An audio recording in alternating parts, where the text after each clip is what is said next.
Ladies and gentlemen, this episode is going to knock your socks off. I guarantee it. Listen, this is an episode that is near and dear to my heart. This is the story of Khalida Vaughn, breast cancer warrior, but it is not your typical story. I promise you. It is about the trials, tribulations, and triumphs of someone who was diagnosed, perhaps even misdiagnosed.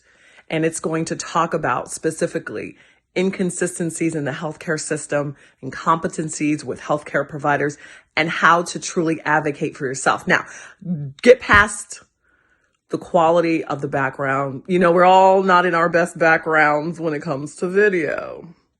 I need you to get past that because this story is filled with gems, with tearjerkers, and sometimes graphic information. But stay tuned for an amazing next episode of Kushae Chronicles. And I had a mammogram and an ultrasound on my left breast. So when I went in there, now I'm so scared, right? You're just so scared. Because this is it. This is the moment of truth. You're like, I'm either going to know that my life is on the line or, well, first of all, there's something wrong. It's clear something's wrong. So you know you're going to get some bad news because that's not supposed to be there. Yeah, I'm gonna get some. It's just how bad is the bad news? You know what I mean? And I think that's what. Oh Lord, have mercy. The lump wasn't moving around. So like a breast that's cystic, for those I've touched, if that doesn't sound too crazy, you know, a girlfriend, my ex-sister-in-law, and you touch it, it feels like a balloon with water. It's movable. Right. It's very malleable. Right. Yes. This was solid. It wasn't moving. So I go to Good Sam. I have the mammogram, and so now you're on high alert, right? As a woman, you're on high alert. You're looking at the expression from the tech. And she says, oh, wait a minute. Let me go show this to the doctor. So right there, I'm just like. You know, as soon as they call the doctor, you're in trouble. Oh, Lord. Hello, gentle listeners. You're back. You're now tuned in to Kushae Chronicles. Real talk, real women, real health.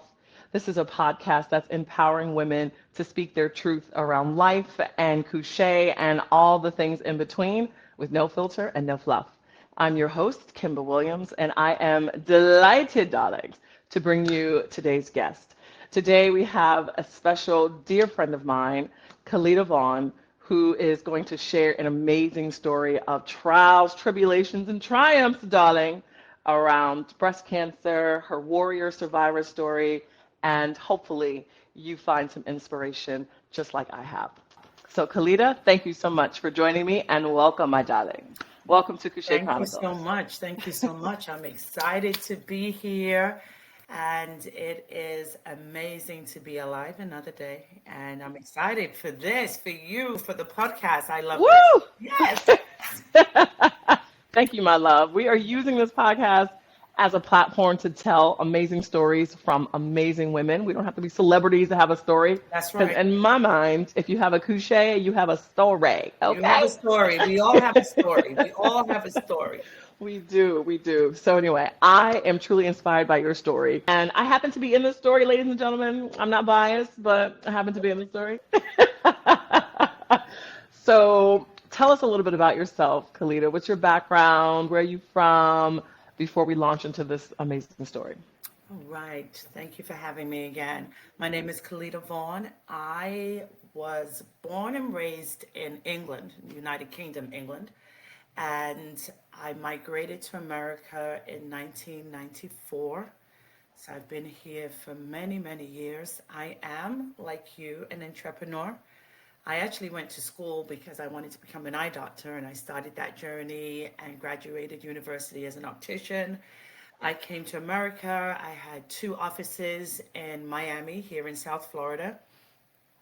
And, you know, as Black women, when you have an entrepreneurial spirit, you're always looking for that next venture. I want to do something else. We're always looking for the next rush. What else can I do? So I took a little break, and then I decided, you know, what can I do? I decided to use my administrative skills and became an HR director, went to school at FAU here in Boca Raton in Florida. Ooh. Graduated there, yes. Go Owls, go Owls. And that what y'all So do? I don't even know. yes, we're owling the whole way. So it was an interesting change from servicing, in a medical healthcare field. Mhm. And I partnered with my eye doctor office, an optometrist office, with another eye doctor. He was a black guy, was great. We were doing very well. So I decided to become an HR director at that time, and I went into construction. For those who know construction, Phoenix Rooney, they're a big company here in South Florida. Worked at Aventura Hospital while they were doing their new build construction. So I went with construction, worked for another um, minority company. They did I-4, they did the turnpike, and we did water drainage and sewer lines underneath the road. So I built my career being a project coordinator, going into HR, and I did that up until about 2 years ago. And I decided to venture out on my own. And I formed KG Life Planning Specialists, where we help, especially our community, be prepared because the average person does not have a life plan in place. And a life plan is a power of attorney, your last will and testament, your living will, your health surrogate, and if you have minor children, having your guardianship papers put into place for your children. Some of my clients have estranged parents who are not in the children's lives. So, my youngest daughter is 7, Layla Grace, who you know. And what happened with Layla, right? So, in a transparent moment, I'm not with her father. So, if something happened to me tomorrow, who would take the place? I would want my husband, right? I would want Right. Richard because he has been that person, that father in her life. At the end of the day, nothing matters if it's not in writing. So I've That's decided, true. yes, And if writing. you don't have it in writing, she could potentially go with somebody else and not the man who she now knows as dad. So that's scary. He would have to go to court, and the way it works, if parents are not involved, then it goes to grandparents, maternal, paternal, and then it spreads out that through blood relatives. So it's important that we are prepared and trust. Most people do know revocable or irrevocable trust. So that's what I do for a living, KG Life.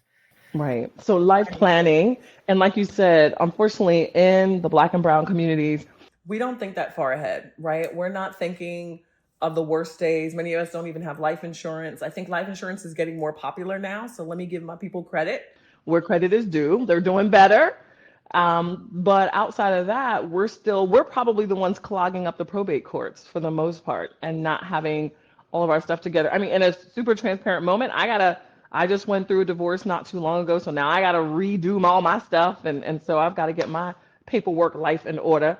So for those of you listening out there, we've got an amazing resource if that's what you're looking for in KG Life. So ta-da.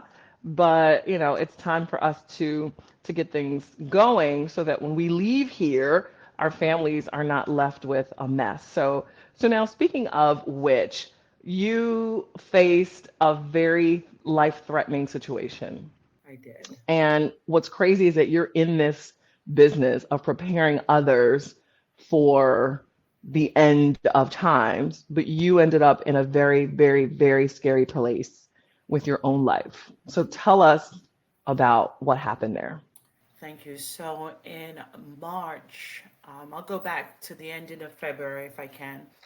And I was leaving a church service, and my nose just started to bleed profusely, just randomly. I thought my nose was running, and I didn't have a tissue, so I just went like this, as we all do that. We just wipe, and excuse me.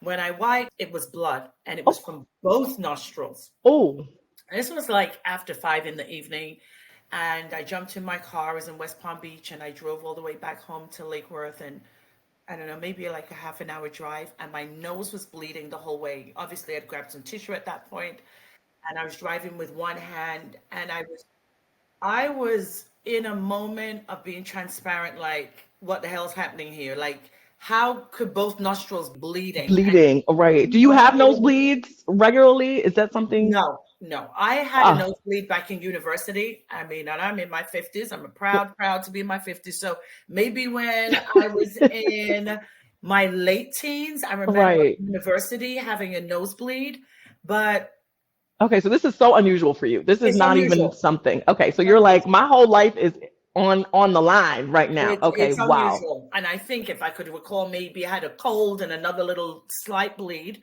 Mm, And I'm thinking, what is going on? So, I had Layla in the back of the car. And for those of us who are parents and mothers, maybe if I was driving by myself, I would be freaking out. right. But you don't want a 7-year-old child to be freaking out also. And Right. Oh, like, mommy, what's going on? I called my husband. He stayed on the phone. I'm driving with tissue on my nose and the one other hand hand on the on the. steering wheel. That's how I Oh was my doing it. gosh. Came home, but in everything, I believe that God lines us up, right?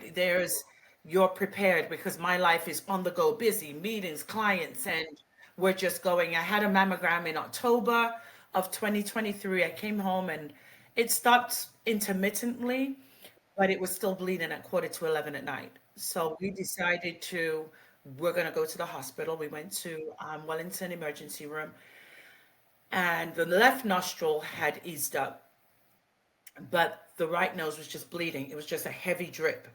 That is so scary. It was So scary. scary. Like, who do you even call for that? Do you know what I mean? I Oh don't my know. gosh. I was scared. Then you start to feel dizzy. You start to feel sick because you don't know what's going on. My head started to hurt. Yeah.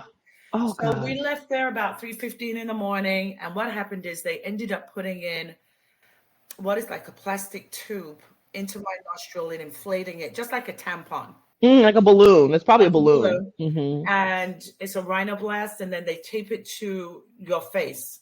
Oh, It can only be removed by an ENT. So then I had to find an ENT. I had that in for just over 7 days.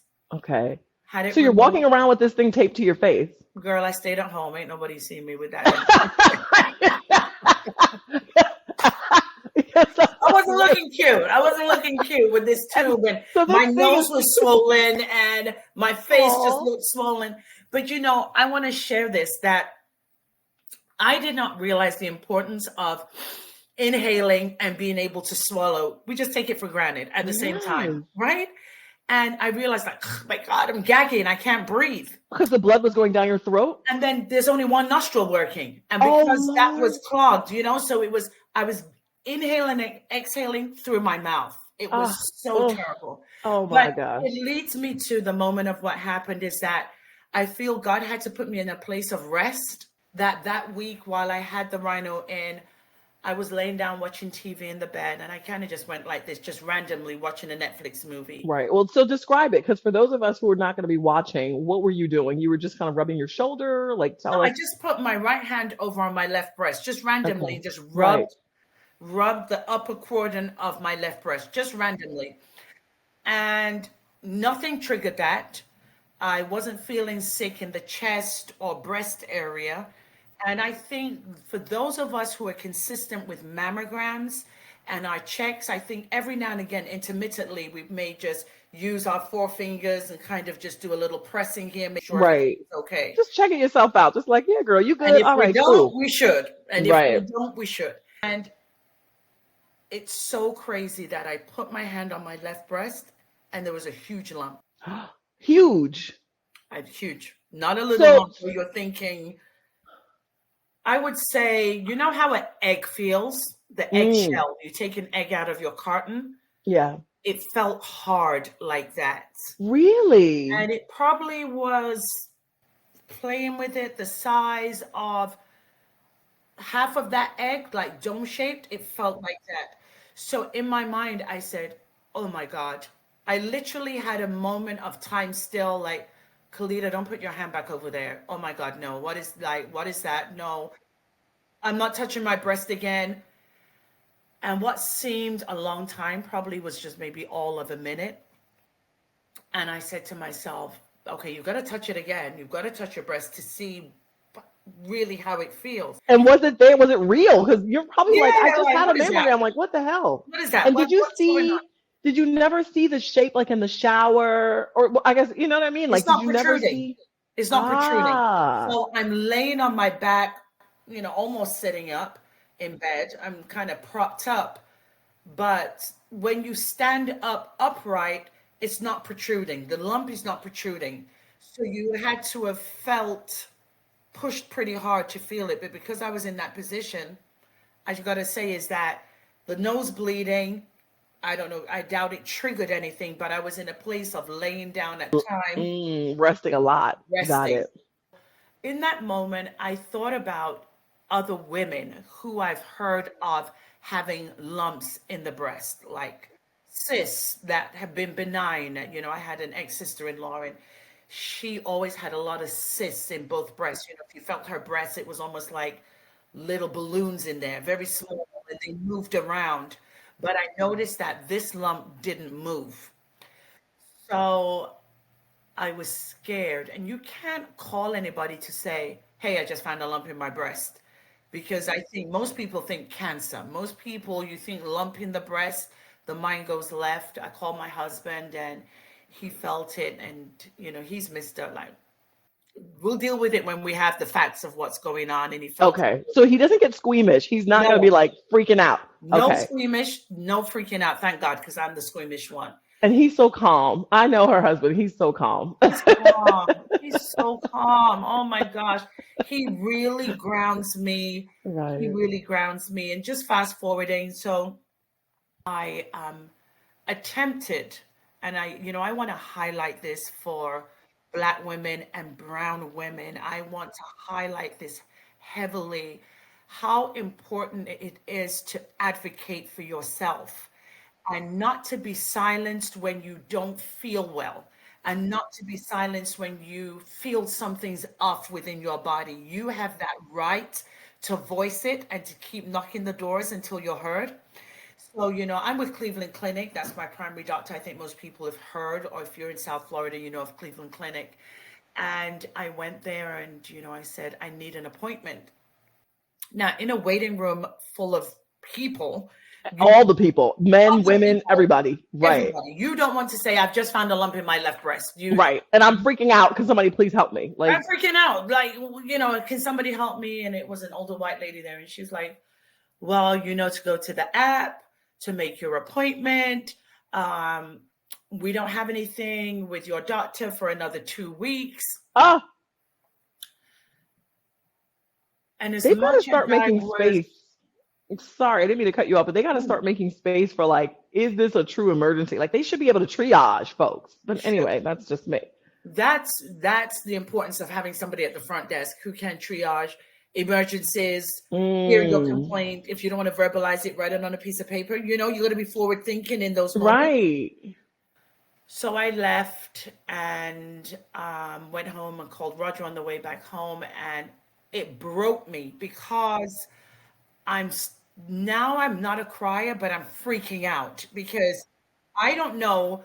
Is this end stage? Like what's happening here? When you start to feel a lump, is this at the end of everything? You don't know, right? And I went home, I went in the app, I sent a message to my doctor, no response. So I went back again the next day and the answer was still the same. So then I cried and, I said, is there a nurse that I can speak to? A Black nurse came out and I went to the door and I whispered in her ear what was happening. And she said, oh my God, I'm so sorry. Let me see what I can do. Let me see if I can get the office manager. And thank you for that. But nothing else happened. The appointment was still the same. So we're in March and I decided to call my OBGYN, see if I could get an appointment there. And I told them what was going on. But then there's Carbon Health, which is a new, like MD now, urgent care. And I went there and I explained to them what was going on, let them know they've an amazing doctor, an Indian doctor, brown doctor. That's what people of color, they advocate in a different way for you, and he shared with me that his mother had passed of breast cancer. And right there and then, he wrote me the referral to go and get a mammogram and to go get an ultrasound, which is all I wanted from Cleveland Clinic. I still went to the OBGYN appointment, and my OBGYN, she wasn't available. I saw another doctor and he Mm. referred me to someone, but she was able to see me the next day. So Okay, she nice. delivered my last baby, and I went back to her the next day, and she was like, I don't like that doctor. I want you to see this lady. Mm. So in the So wait, course which of doctor was she talking about? She was talking about the doctor to do the well, breast surgeon. okay. I see. Gotcha. So in all of this, information and knowledge is power, because when you find something, there's an order of what needs to happen. And I'm just talking about breasts and awareness and cancer and lumps and cysts. So I need to have an ultrasound and a mammogram. Right. So are those the first things now that you know if somebody else is in this place, is that the first thing they need to seek? Ultrasound, mammogram. That is correct. Okay, gotcha. And any of their doctors should be able to prescribe that. Now that's if they have a doctor. That's a whole different situation. That's a whole different Right. animal. But Right. yes, your doctor should. Okay. So going back to Cleveland Clinic, they did Mm, my mammogram on October the 19th in 2023. right. And So nothing was found. No, nothing. so let's talk about that for a little minute. Let's talk about Oh, that.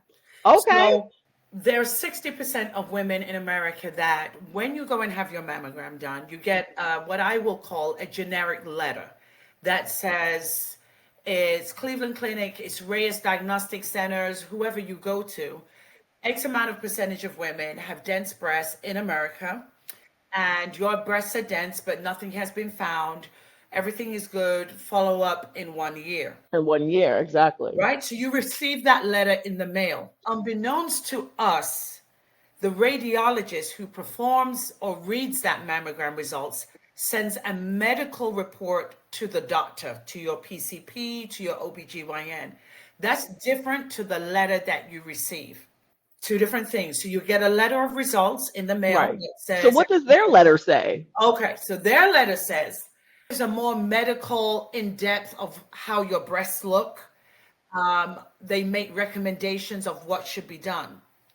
When I went to the OBGYN, the second one on the next day, I guess there was no real forward thinking in that moment. She said to the nurse, give Kalita a copy of the medical report from the last mammogram. So when I read it, I said, man, this looks a little different. At the bottom of the letter, it stated, the radiologist says, her breasts are too dense. I recommend that an ultrasound be done in case small masses are being obscured of the density of the Right. breast. All right. So you talked about the fact that you had a mammogram almost 6 months prior to feeling the lump. Did you see anything on that report? Did it come out? Because it doesn't seem like you saw anything on the report. No, so ordinarily the custom is when you have a mammogram, you receive a letter in the mail from wherever you've had your mammogram at whichever facility.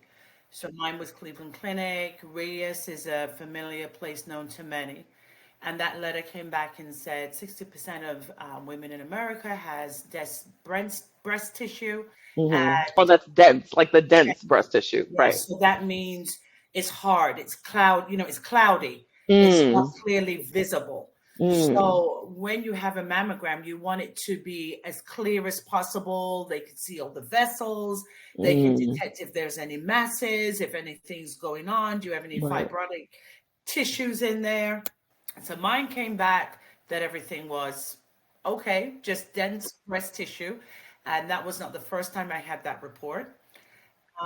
But the OBGYN had shared a medical report with me.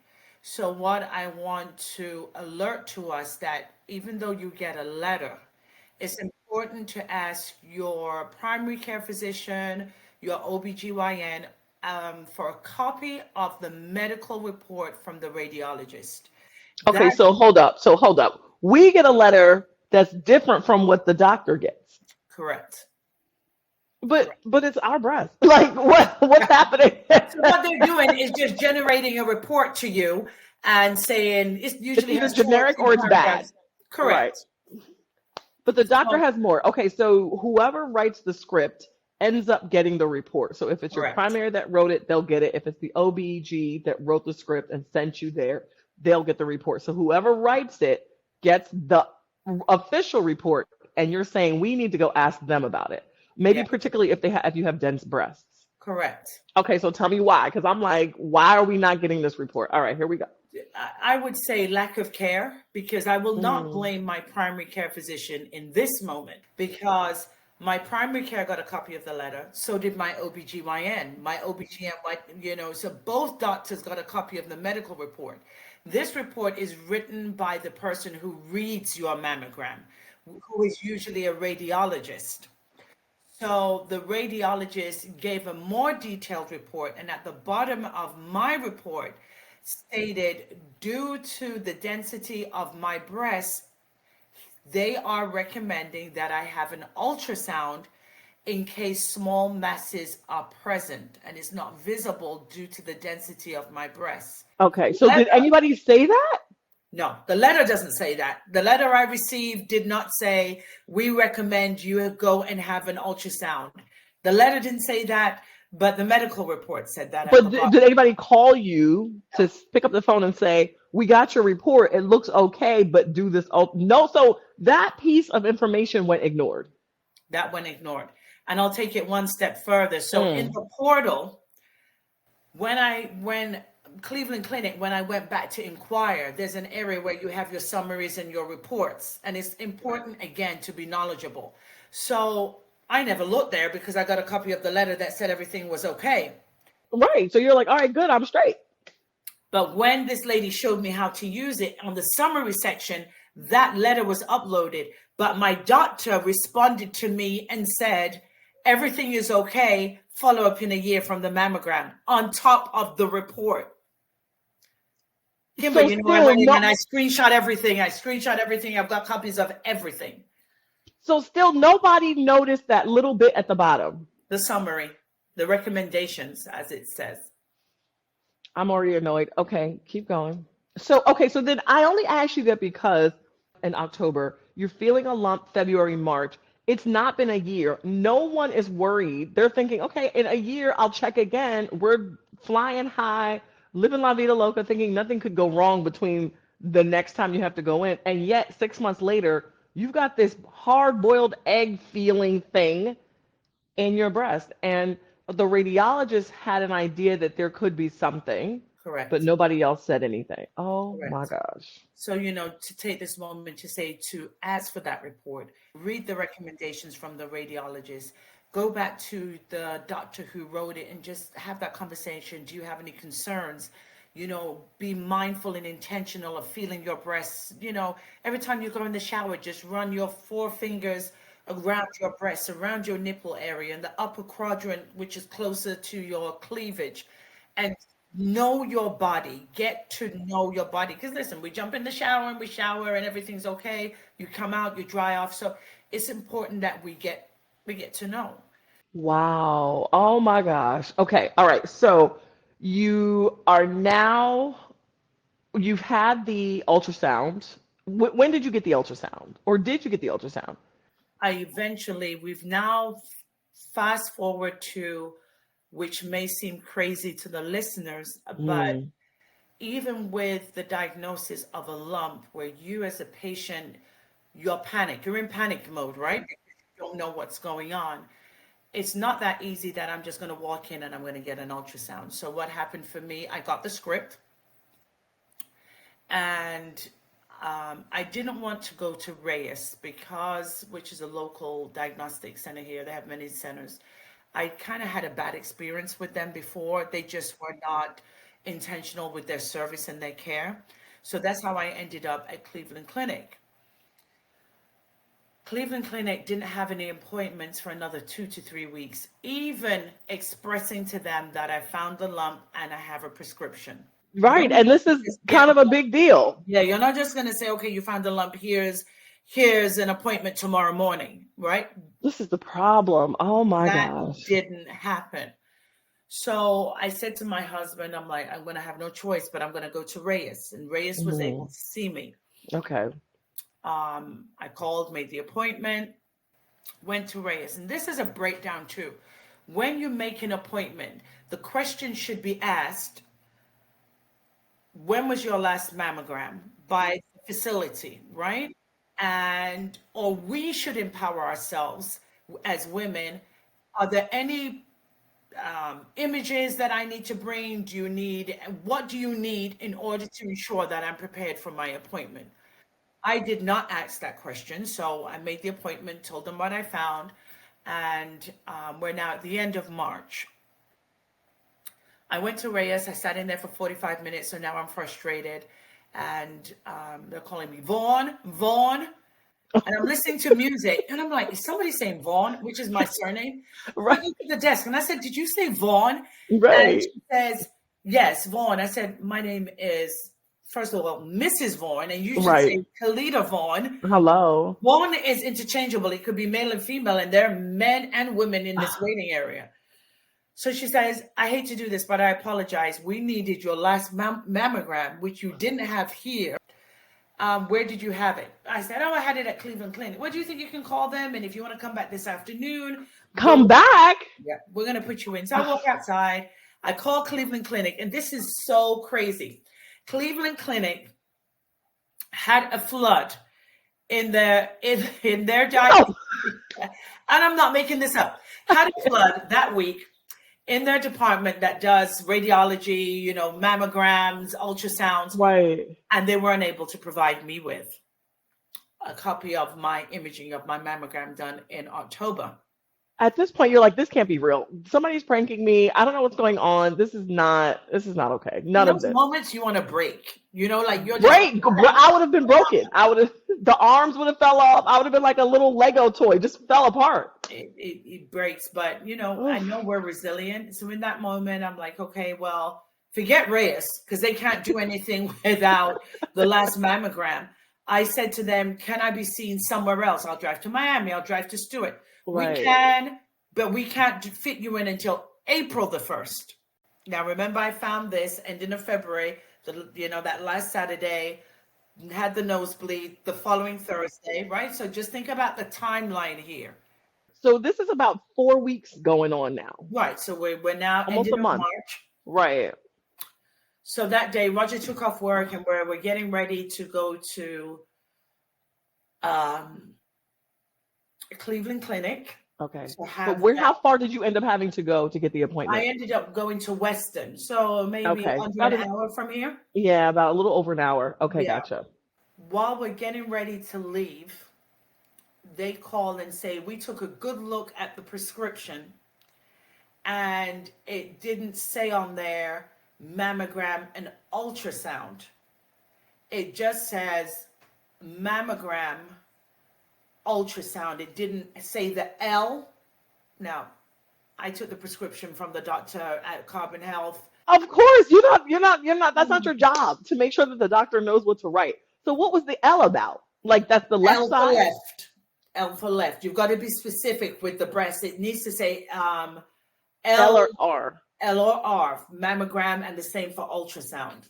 Okay, so what's the problem? I would have been in my car like, if y'all tell me that I can't come, I'm flipping every table when I get there. I'm fucking everybody up. We at this broke. point. We broke. We're just like, no. So are they saying you can't come? That's exactly what they said. I couldn't come. I'm flipping every table. I'm going over there and I'm fucking everybody up. I'm over it. We couldn't come. So, Carbon Health, thankfully, is just up the road. Right. I went, but because I couldn't keep that 1 p.m. appointment, I would need another appointment.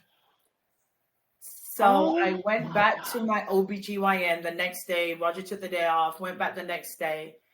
And she said to me, this is ridiculous. And in the moment of everything, looking back in retrospect, why didn't I just go back to the OBGYN, breast, women's health, right? Why am I dealing with these facilities and these imaging centers? But in the moment, you're not thinking clearly. You're thinking, well, I was not. I was thinking of primary care doctor. I'm thinking they should be navigating this water, right? So I went, made another appointment. I called, saw my OBGYN, bless her, Dr. Cavaleris. And she said to me, this is straight bullshit. Like, I don't have any pull at Cleveland Clinic, But I have pulled at Good Sam Hospital. So she called her nurse and, she said to her, hey, we need to get Khalida in. She's had this lump now for like a month. So her response was, oh no, they're back booked up. So she says, do you want me to call or do you want to call? So, and thankfully, the next morning, I went to Good Sam and I had a mammogram and an ultrasound on my left breast. So when I went in there, now I'm so scared, right? You're just so Because scared. this is it. This is the moment of truth. You're like, I'm either going to know that my life is on the line or, well, first of all, there's something wrong.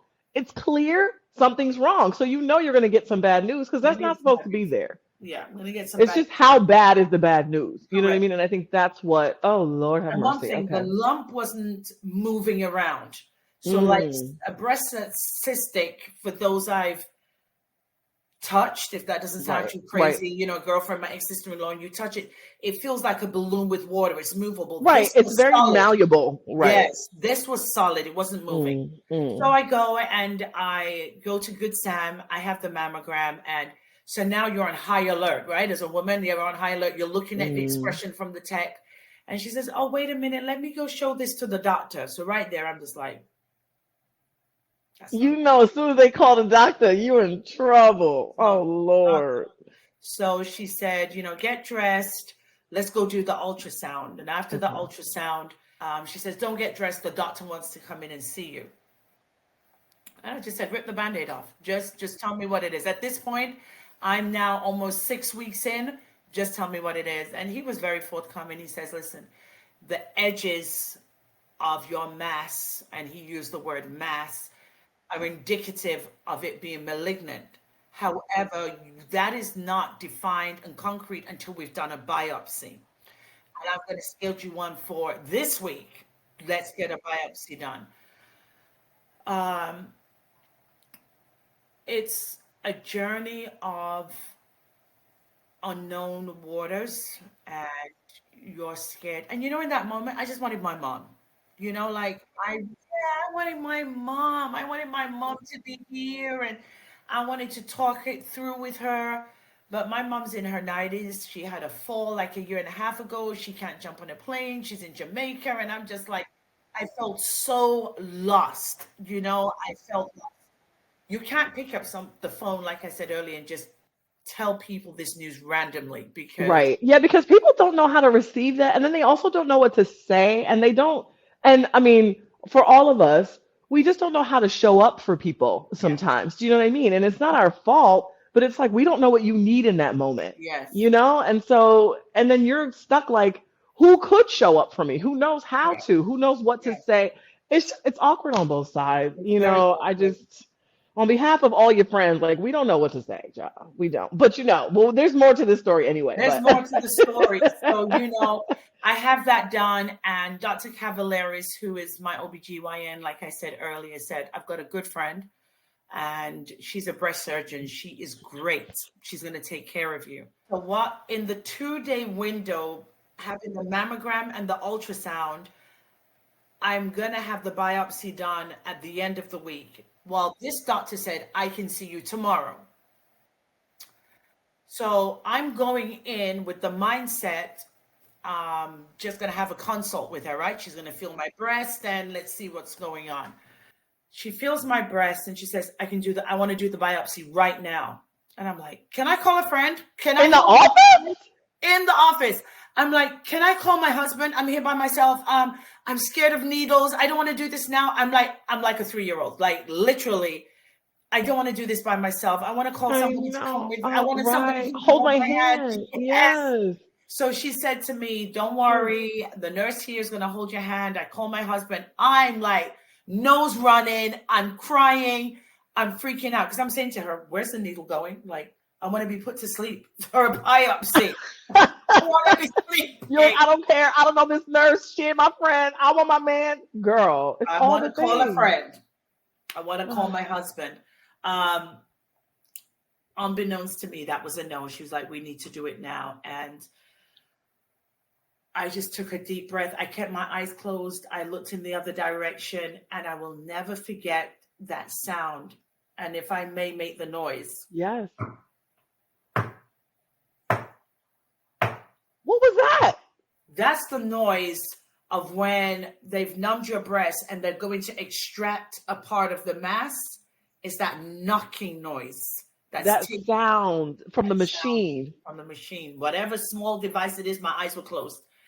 So I had that biopsy done, and now you're waiting, right? We're in April the 14th, and we're waiting. You're waiting on the results. The results do not come the next day like we may see in the movies. It takes almost 10 days. So now again, time. We're at towards the ending of April. Right. So she said to me, I wish I'd got more tissue. And because I didn't get as much as I'd anticipated, and they leave a marker in there, the marker that they leave in your breast, that is so that they can go back to that spot. And keep going. It's almost like excavating. Correct.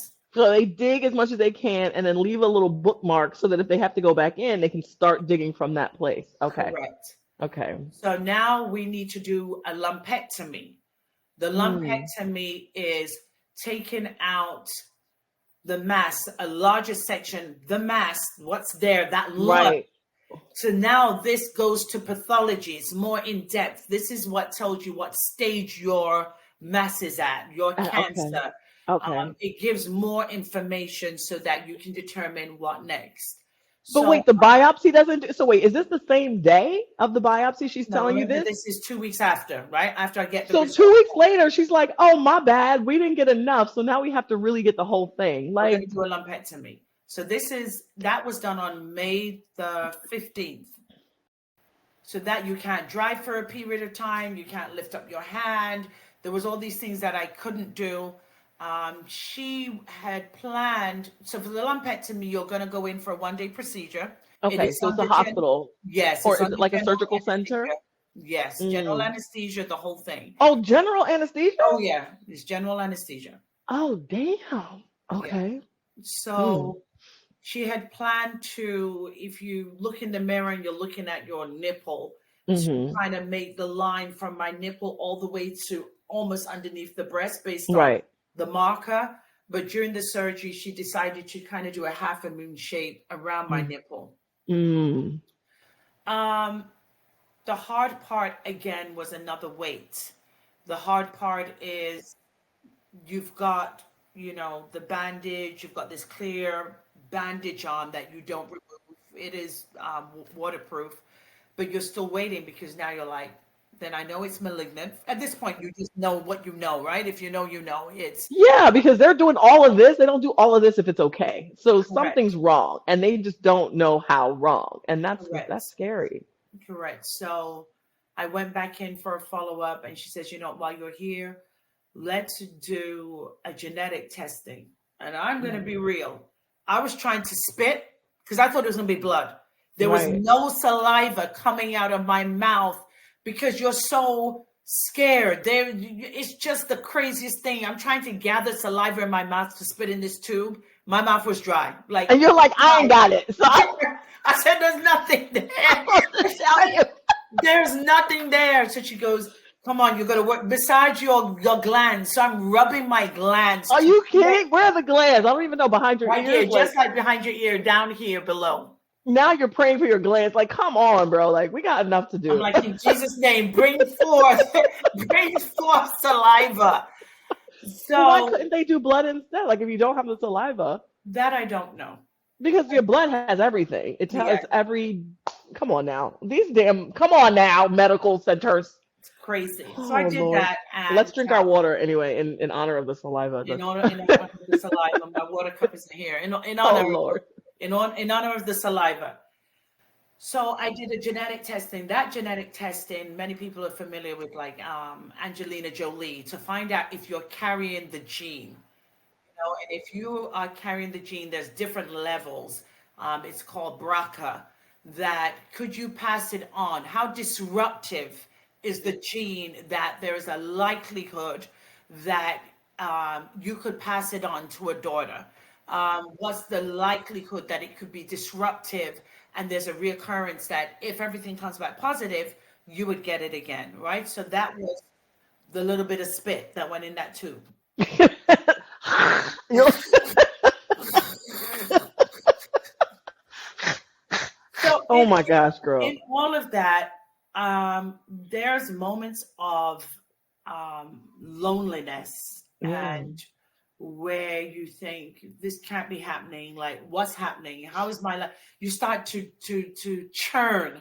Like, what mm. happens if this is positive? Am I at stage 4? Am I at stage 3? And you start to go online, and we have to be careful because you can go down a rabbit hole, right? So Yes. we have to be careful. So fast forward, I have a neighbor by the name of Kimber Williams. And Kimber, I met Kimber when Kimber moved into our community and is my neighbor. And you Mm, just wave, hi, I'm Khalida, I'm Kimber, introduce the family. And that was pretty much it. I'm waving to mm. you, right? If you drive Right. your garage, that's Literally, never had a chance to talk because I'm on the run, waving like, "Oh, hey, another brown woman." I'm so excited to I'm see her, excited. and she waves back. And I think at one point I had some company over, and we were heading out, and we got to talking. I rolled Yes, down the window and was like, "I need to say hi because I definitely want to hook up with you." And then that was it. Like, that of was course, it. you know how it is. Let's connect, and you never connect. Okay, Mhm. great. So my husband said, you know the neighbor, the black lady, the neighbor, she knocked the door. And I was like, well, I was upstairs here and I'm in my office and I'm working. She knocked the door. That I'm thinking, oh my gosh, I wonder if something's wrong. For a neighbor to knock the door, something. Right, like nobody bothers. The neighbors never talk to each other. You're like, what do you So want? I picked up Layla from school and I came home and I'm like, you know what? Let me go and knock on your door Right. to make sure that you're okay. And I knocked on the door, and Layla, as I said, is my 7-year-old. And I just looked at you and I said, can I share something with you? Mm. Well, no, Layla was there, but you sent her I away. sent her away because I wanted to tell you, right? I Yes, wanted to tell you. yes. And So I think you said, Layla, please go in, dad's home or something like he that. So pulled she ran up. off. He pulled Right. up. Yes. And I said, you were still at your front door, remember? We weren't Literally. inside. I opened, I was like, hey, thanks for stopping back by. And let me just say to the audience, it was a Monday afternoon. I had just gotten off my last meeting. Something just told me I was getting frustrated by another neighbor that we have, but that's a long story, yeah. But something told me just get up and go knock on her door. I didn't want anything. It's a Monday afternoon. Who bothers anybody on a Monday? I was probably thinking, Kimba, oh, maybe she's cooking. Clearly me. Maybe she's cooking for her family. Maybe she's on a call. It was like 4 in the afternoon, something like that. And something just told me, go knock on her door. And she didn't answer. And I was like, hey, and her ring camera says like leave a message, and I was like, it's just me, the neighbor, I live that way, and stop by if you can. And that was it. Didn't want a damn thing, child. Anyway, so I'm home and she knocks back. All right, here we go. here we go. Here we go. So the crazy neighbor, me, after I sent Layla to Roger and I said, look, your dad's home, go, because Right. I was burdened and I needed to share. Now I want to say something. I do have Okay. friends. Yeah, I'm not a Mm, loner, but you just don't know who you're going to entrust with this part of the journey, right? right. Had you And told anybody at this point? I told my sister, she's in Okay. England. Okay. But nobody here in the US knew. No. What? Oh my gosh. Oh my gosh. Okay. All right. I'm going to cry in a minute. Anyway, go on. So my pastor knew Okay. Okay, good. because when we had communion, I couldn't lift my hand. I was kind of sitting like stiff. Mm, And she had prayed for me and everything, right. and it was crazy. So I said to Kimba, do you mind? Can I tell you something? And I'm like, sure. I was like, okay, you seem nice. And I just literally just put my arms around Kimba, still pretty much at your front door. We were still at the door. At the front door. No, no, no, wait. No, I You go in go, I yet? think I was like, yeah, sure. And you just blurted it out. You were like, I have breast cancer. I think I'm having to have surgery in about 6 days. And I'm scared. I don't even know what you said. Maybe you said you were Yeah, scared. no, You're like, that's I don't know what exactly, to I do. said, I've got breast cancer. Then I said to myself, I said, am I crazy? I'm sorry that I told you that. I'm just like, oh my God, she's going to think that I'm crazy. Just like, who does this? Lady, I don't even know your last name. Like, I literally did not even know her last name. No, And I you had only don't. seen her like twice.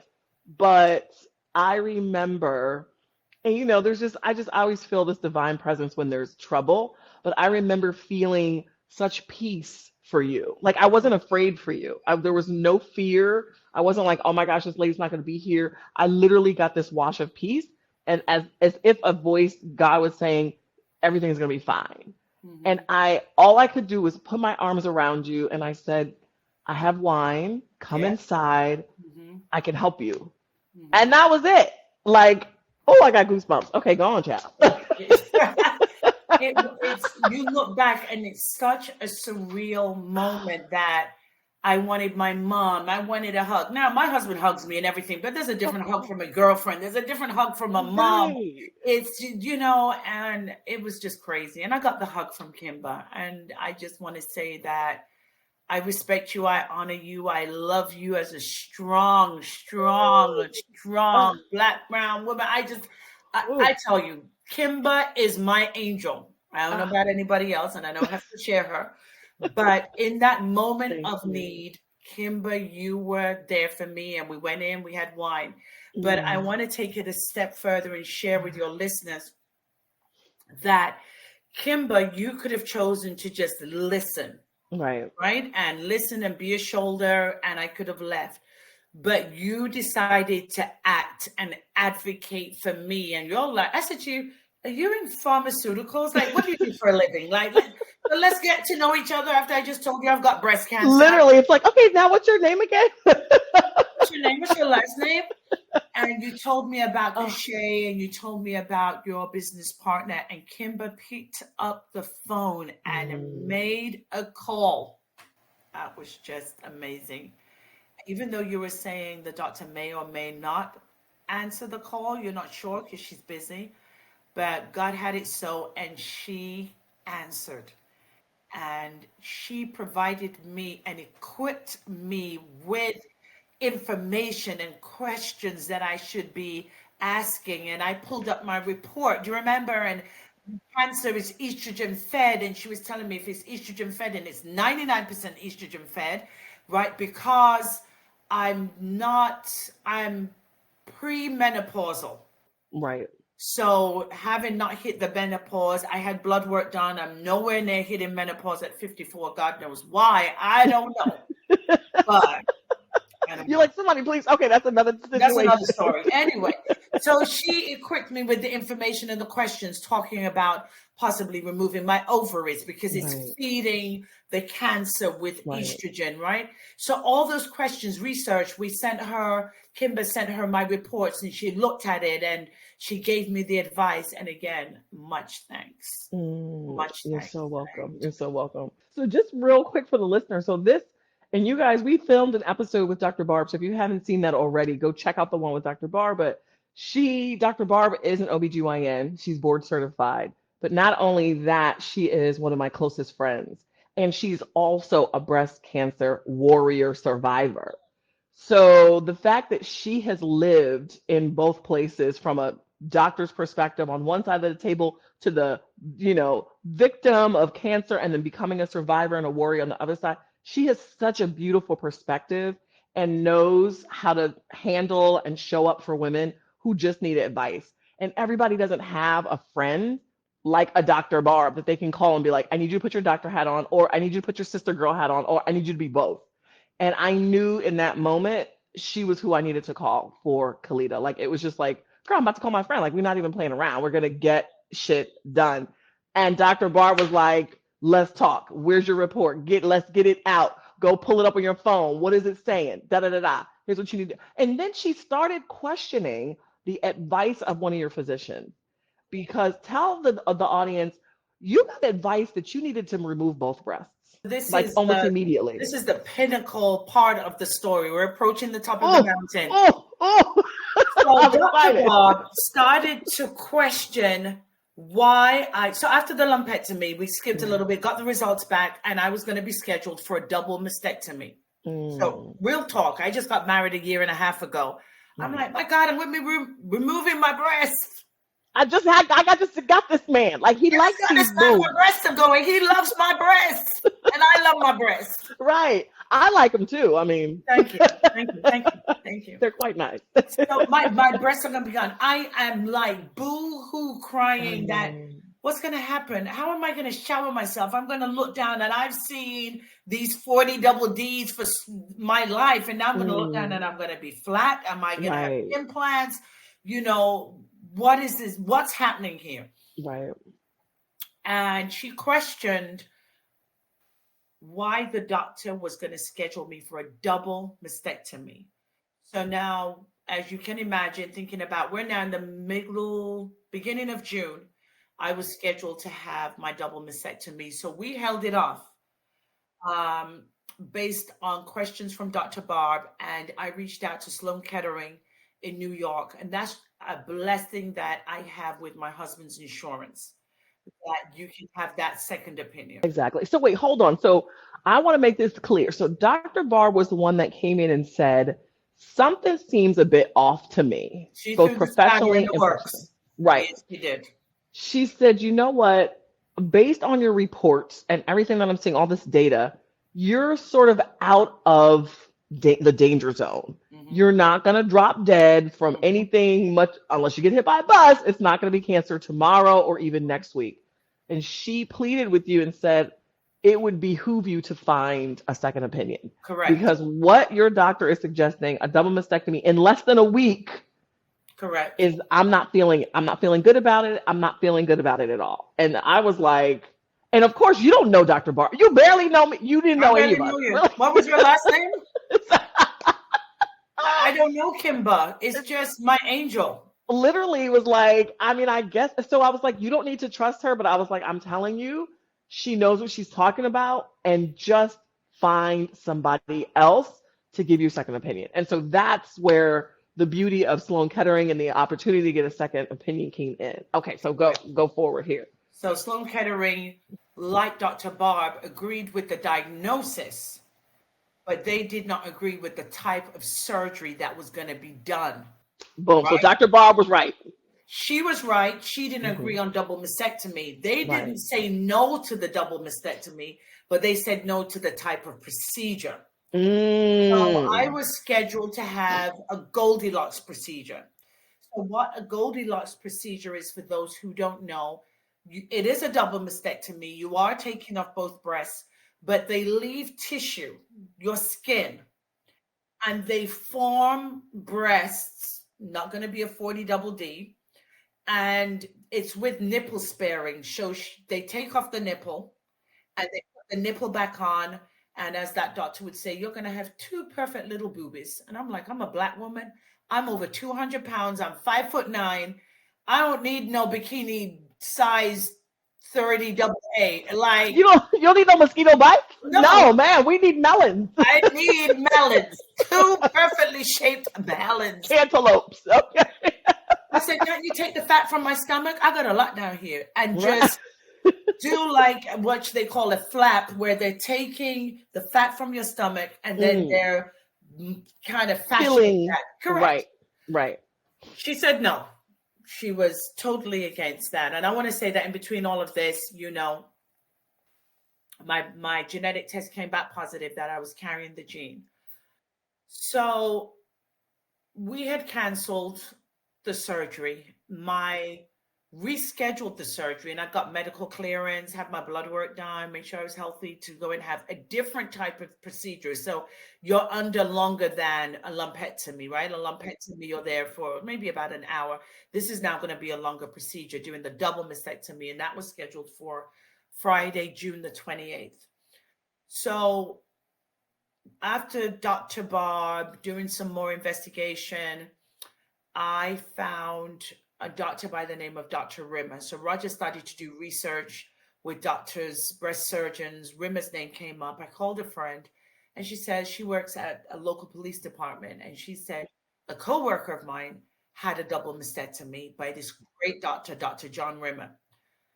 tracked him down, called him. He's in Jupiter Medical Center, and we're now Tuesday before the scheduled surgery on the 28th. And the office manager, she was very nice, endearing, which is what I care, I craved for that the whole journey.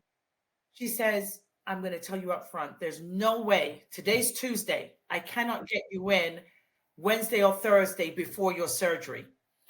She says, and I can't tell you what to do. I'm going to ask you to send me your reports, and then I'll show it to Dr. Rimmer, and I'll call you back. She called me back and she says, Dr. Rimmer wants to see you, but the schedule is packed unless somebody cancels. So you have to make that decision, me. Do you want to reschedule again?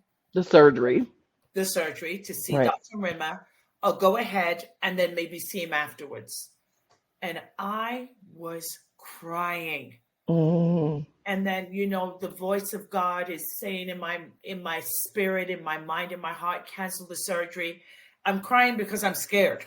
Of course, because you're like, first of all, it's June. You found a lump in February, March, April, May, June. It's been 4 months. And you're thinking, this thing could be killing me.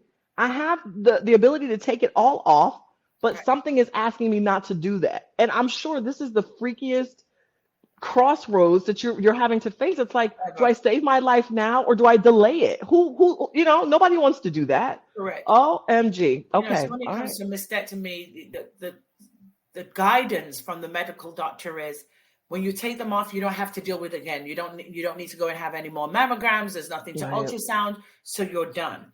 If you opt to leave it on and take radiation, you'll still have to have a mammogram every year and an ultrasound. And I get that. There's one thing I want to share with the listeners is that whenever you receive, and I pray that many of us don't, but if there's 4 women standing up, 1 in 4 has the likelihood of receiving news like this. That's the statistics for Black and brown women, 1 in 4. That's what it is today. That you should ask that you want an MRI.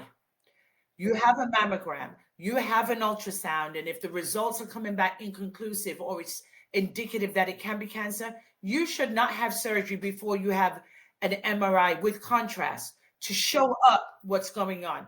There was never a mention of an MRI for me, so I never had an MRI. So I opted to cancel my surgery less than 24 hours before.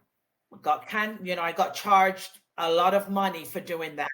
And to this day, as I'm talking to you, Kimber, the doctor has never called me and said, Kalita, now remember, I've got cancer.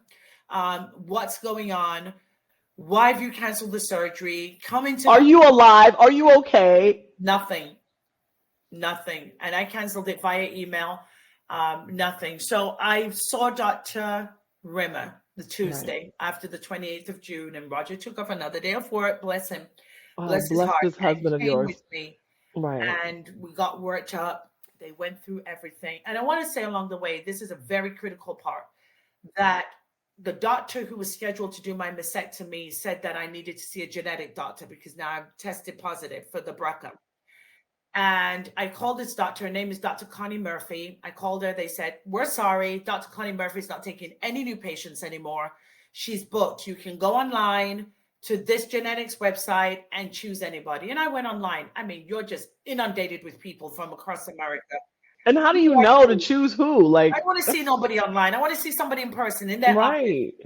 So I said, let me get through all of this and I'll deal with the genetics doctor afterwards. Going back to Dr. Rimmer, pinnacle of the story, everybody. Dr. Rimmer comes in, looks at me, and he's blinking, tears in his eyes, and he holds my hand. And he says, I am so happy that you did not have that procedure on Friday, because you would have left your 2 breasts, a good Sam, in the pathology department for nothing. Your margins are all clear. This was the hallelujah moment. Oh my gosh. My husband fell on the floor crying. They had to pick him up. They had to pick him up off the floor crying. You have no need for a double mastectomy. No cancer, no issues, no nothing. Now, did I have a malignant tumor? Yes, I did.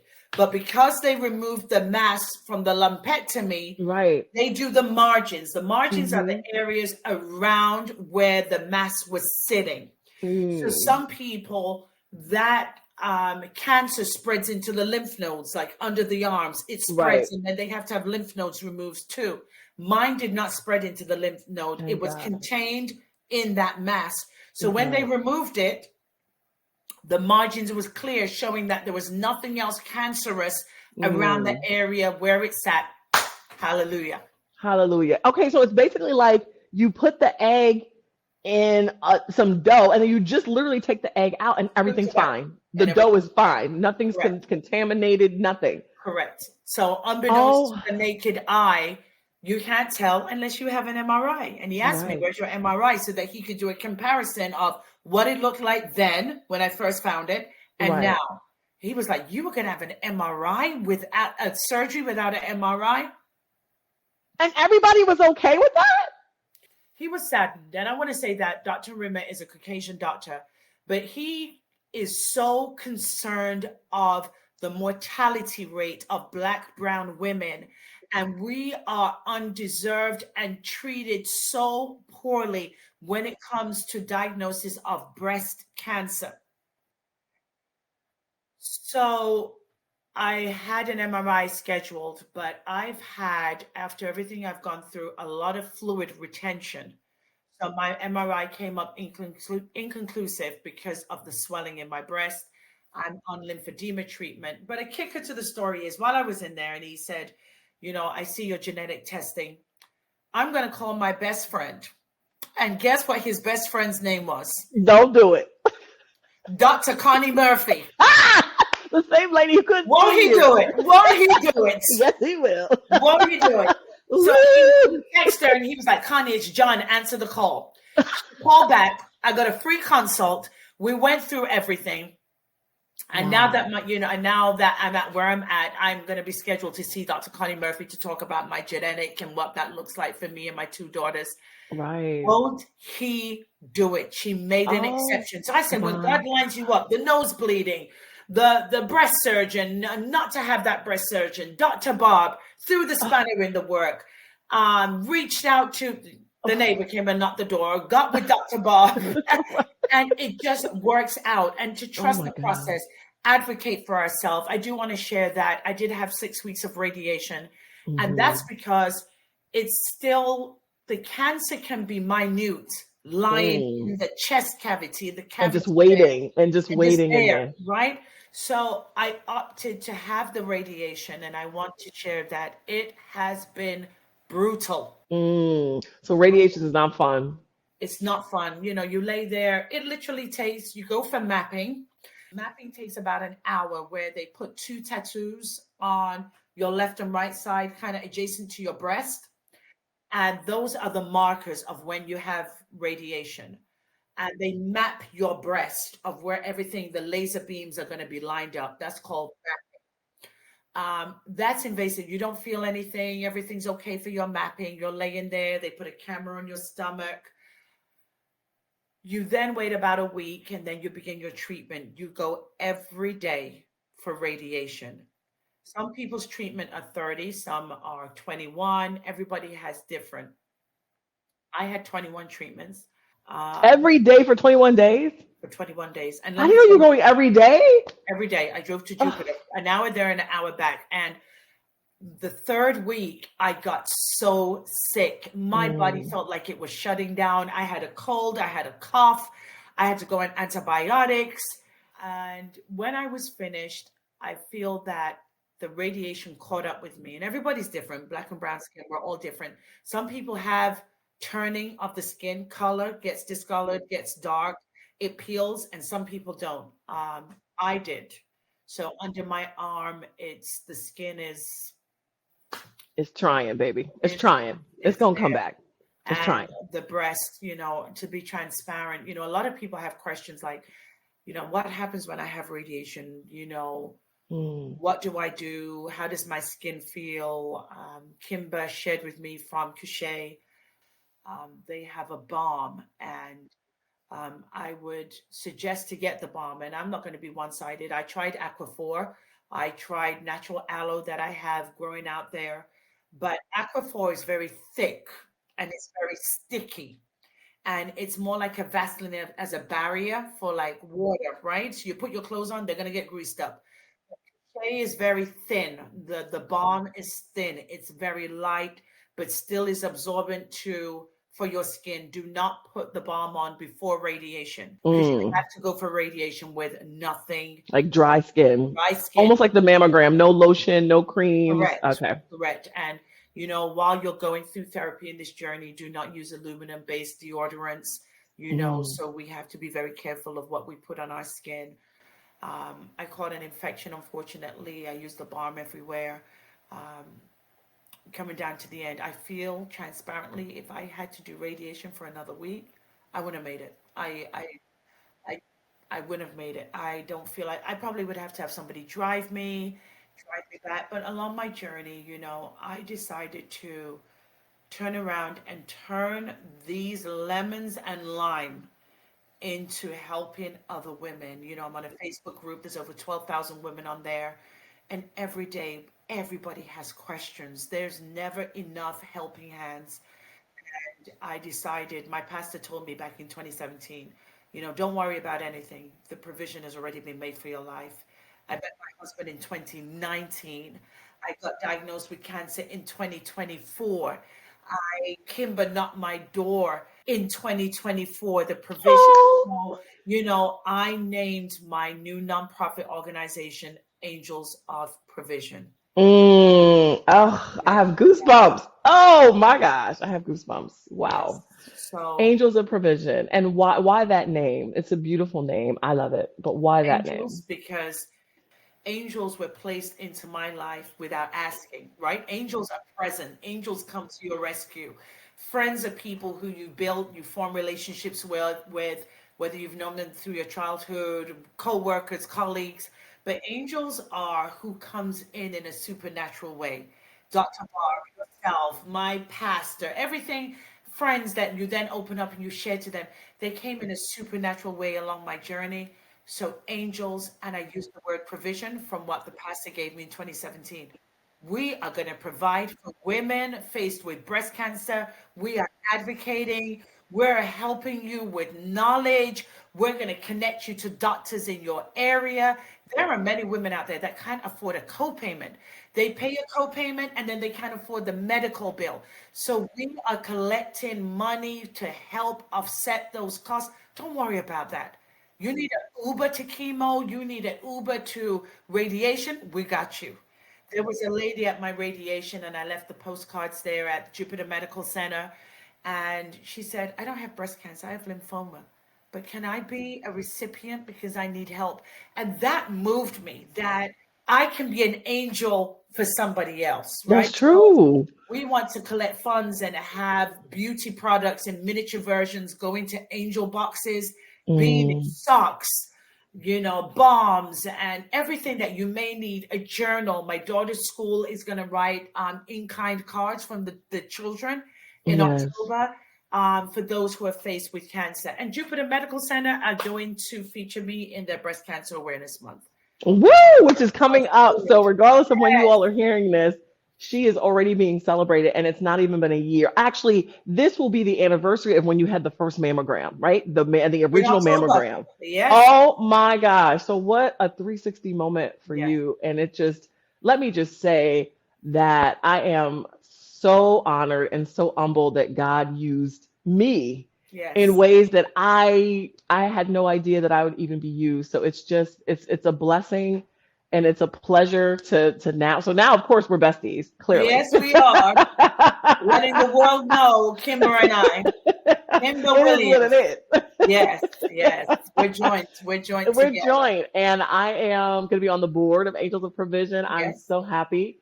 I've had a not-for-profit myself, so I'm hoping to lend that expertise. And just absolutely. because there are so many beautiful women that I know that have been through this journey, starting with Dr. Barb, and I have several other friends now, Kalita, whose journeys are all different. So don't be surprised if I bring them all on here. That's right. Everybody's story is different. But when Yes, I tell you that these women have fought the good fight, yes. and it is so necessary to continue to help women, because there's more women that we don't know that are out here Yeah. struggling with stuff that they don't need to be struggling with. They Yes. need MRIs. We don't know Yes. that. They need to Yes. have we just don't know, and there's no one that can sit down and tell us and educate us. So I'm excited to It's so see what true. Angels of Provision has in store. How can we find Angels of Provision? I know we're just getting started, but Just getting tell folks, started. how do they find you on Instagram, on the website? How do they do that? So it's www.angelsofprovision.com, Mm, and the angels, mm, ANGELS, of provision.com. The guys mhm. are building, and Kimber is just a great resource to connect me with entities that can help build this Mm, nonprofit. And, yes. so I have a great young man from historically Black college who's helping build Mhm. all the platforms. You'll Nice. find us on Instagram. You're going to find us on Facebook. You're going to find us on Twitter, known as X. And you're going to Yep. find us on TikTok. We are building our content right now. So bear with us during that process. You can go on there. You can begin to donate so that we can raise much needed funds, not just for myself, but there are other women out here with the same story. And I'm blessed, but the Mm, struggle is really real right. out here for us as women. And we want to educate. And I'm going to be an advocate. I am Yes. going to advocate and be an angel for other women. I love that. I love that. And sometimes when you have such a calling on your life, you feel incomplete. I'm telling you, it would bug you until you did something about it. This divine voice would be like, girl, I called you 5 times. And I mean, trust me, I've been there.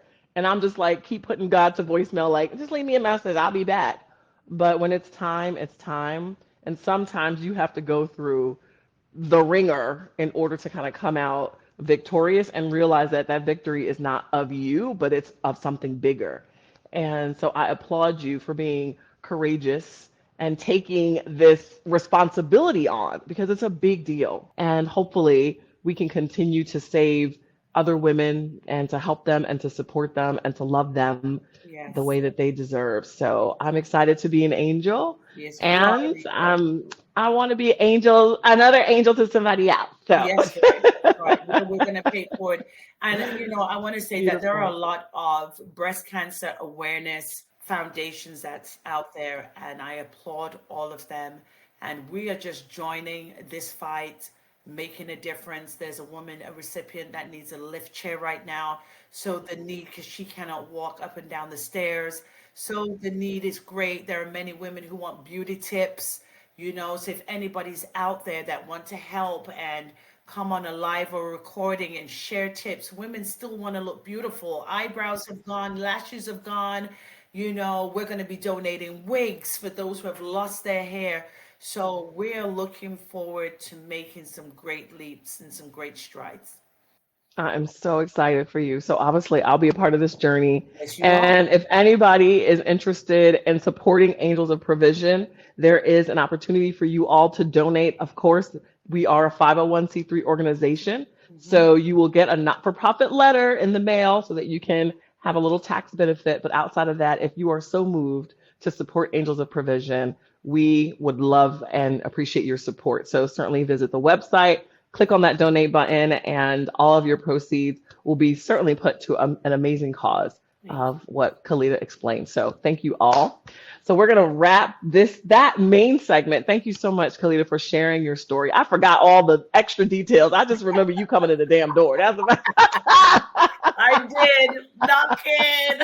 Oh my I was gosh. like, oh, here's a neighbor. She seems cool. But I was like, oh, wait, what? I did It cat. was all good. But thank you so much for sharing your story and being so transparent. Women need that because nobody hears the horror stories. Nobody sees what happens after the radiation to your skin. We don't know that. And people are gatekeeping this information for no reason sometimes. We need to be prepared. And the only way to be prepared is to be informed. Mhm. So thank you so much for You're being such a welcome. beautiful, amazing guest. And so now we're going to have a little bit of fun now that you're okay. Ooh. So this, ladies and gentlemen, I want to invite you to the Kushae Catastrophe mini Oh segment dear. Okay. where we talk about something that kind of went awry with your couche, or really in a dating situation, because of course we're all talking, this is couche, darling. So we have to Okay. tie it in somehow. So let me know if you have a little quip or a quick story about a potential couche catastrophe, darling. Oh my gosh. I don't know if I've had a catastrophe because I don't want to be that person, but I use the feminine wash Hmm. for crochet. Yes, darling. And I mean, there's no catastrophe. It's just a You're great good. foaming product, and I mean, and it's light and it's good. It wasn't a That's why catastrophe. you don't have a catastrophe. Okay, so let me ask you a question, because this has come up in circles, and I'm like, oh, I gotta add this to couche catastrophe. So you'll be the first one. Okay, so you ready Okay. for the question? Here Yes, we I'm go. ready. So now you talked about wanting your mother's love and hugs and support where you were going through a very, very difficult time. So you seem close to your mom, right? Close enough. Okay, very cool. But what is something that you would probably never discuss with your mom as it relates to feminine health or sex or hygiene? Because Oh you my know, back in the day, we didn't have conversations with our moms. Oh my God. So what could you not ask your mom about? I know what I couldn't ask my dead mom about. Oh my God. So let me say this. My mom is straight laced Pentecostal, Oh, wearing her jean skirt down to her ankles, oh Lord. has the broad hat on, no makeup, no earrings, that like here, Strict. straight. Woof. What could I not ask my mom? I could not ask my mom about oral sex. Oh, that's a good one. I didn't even think about that. Absolutely not. Because you'd be like, well, how you hold it? She'd be like, what you Holding? Why is your mouth down there? Your mouth that's meant to be spiritual. Why is that down there? you need to be speaking the word of God and not Yes, speaking to no, the mic, not talking to the mic. no talking, no singing, no. So Wow. I wouldn't be able to have those intimate conversations Mm, to her about, right. okay, you've just been intimate with your partner. Mm, What happens with the washing up afterwards? Like the right. feminine wash. What happens there? What place does that come? Those conversations You can't have. wouldn't happen. That Mm-mm. wouldn't happen. No, ma'am. All I right. feel in a transparent moment. I've got, and nobody knocked me on this, right? So my left breast is under the weather right now. Right, right. She all right. She coming back. He's coming back. That don't stop my husband on the right breast, and I'm like, man, That's what I'm talking about. like But I'm using the listen, bomb on the left, like. this is why we have two. Okay, we can Yeah, still so service I when couldn't one is talk to my mom about those mm, moments of right. not feeling so intimate, but wanting to be intimate, but embarrassed of what's going on with my left breast, but still knowing that you're okay because of who he is with my body. Those are conversations that catastrophic. Like, you still want to be intimate? Like, my head is like, my breast's about to be cut off, or it's still on. What happens in these transparent moments sexually as a woman when your breasts are being faced with something, and how do you respond to your husband? How are you feeling about your body? I Your body is, it's still there, right? You're still functioning, right? Vagina's still working. Yeah, but It's it's not doing all not the things. It's not looking for mentally. attention because Mentally, your head. So Dr. Barb says this all the time, that intimacy and sex for women tends to be 80% mental. of So course. if you're not good here, the rest of it is like, just like you couldn't come up with saliva, girl, your vagina's like, I'm sorry, what? You have to start rubbing down there to get I'm it. rubbing my saliva glands right now, listeners. I'm rubbing. But the vagina's gonna be like, girl, bye, call me next Bye. week. We are not in a good place Bye. right now. We're Like, not I'm not secreting producing anything right anything. about now. So, But to your those, point, you have partners who still love you and who appreciate your body regardless of what it's going through. And you do want to be able to satisfy your partner, but it's like, oh, okay, yeah, wow, yeah, never thought of that. that's Never another thought of that. segment. But Yeah, it literally. it's No, what it happens is. during intimacy and Right, sex with your partner right. when you've received a diagnosis that affects your breasts, your vagina, Mm, under your arms, your lymph nodes. What next, right? All What? the things, right? I mean, listen, as a wise woman once told me, you got more than one hole too. So anyway, Yeah. so pick your poison.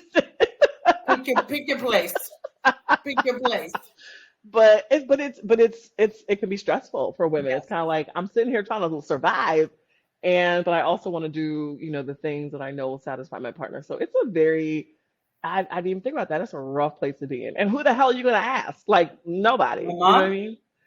My mom would be like, "Your mind is on that. Your mind is She like." like God just saved you. You You're need to meant be to back be in the praying. church. You're meant to be praying right now. You're meant to be go to a church.